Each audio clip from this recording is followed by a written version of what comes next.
China is known as the factory of the world for its export-based economy. But Western countries have long complained that the Chinese regime is giving Chinese exporters an unfair advantage by purposely keeping China's currency undervalued. U.S. Senate has just voted to allow debate over a new bill that could stamp out China's advantage in U.S. markets altogether.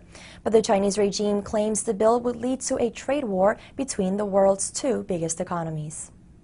On Monday, the U.S. Senate voted 79 to 19 to open up debate on the bipartisan Currency Exchange Rate Oversight Reform Act.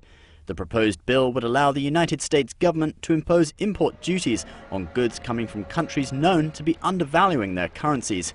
The biggest of these is China. Estimates suggest the Chinese regime is keeping the renminbi up to 40% undervalued. This benefits Chinese exporters.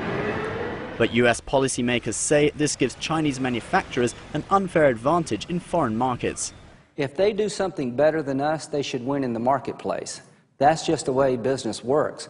But if the government intervenes and creates an advantage for a Chinese company, that's not winning in the marketplace. The Chinese regime was quick to respond, releasing a statement claiming the U.S. is breaking World Trade Organization regulations and harming the trade relationship between the two nations.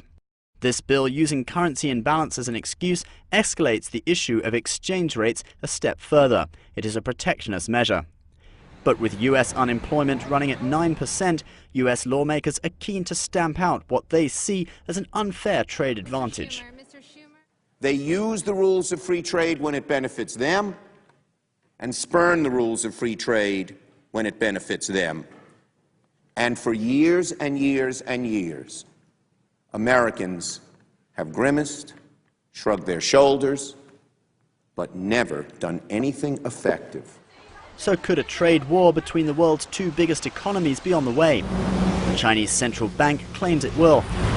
And the Chinese regime's anxiousness over the bill is apparent. However, the bill still faces the obstacle of making it through the Republican-controlled House and a possible veto by President Obama.